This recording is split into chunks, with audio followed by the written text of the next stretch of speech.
Welcome to last episode of Ramadan Special Iftar series.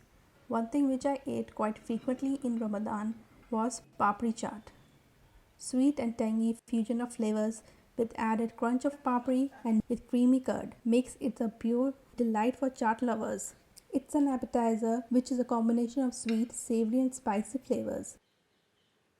Once you start eating this, you can't stop because it's that addictive.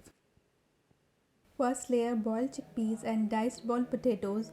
Add salt, roasted cumin powder, red chili and chaat masala. Layer it with curd and tamarind sweet chutney and green chutney.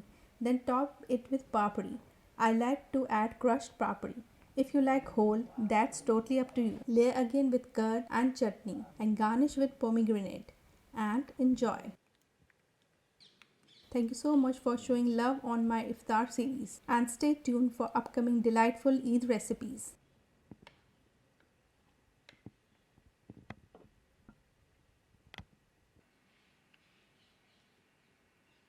It's yum.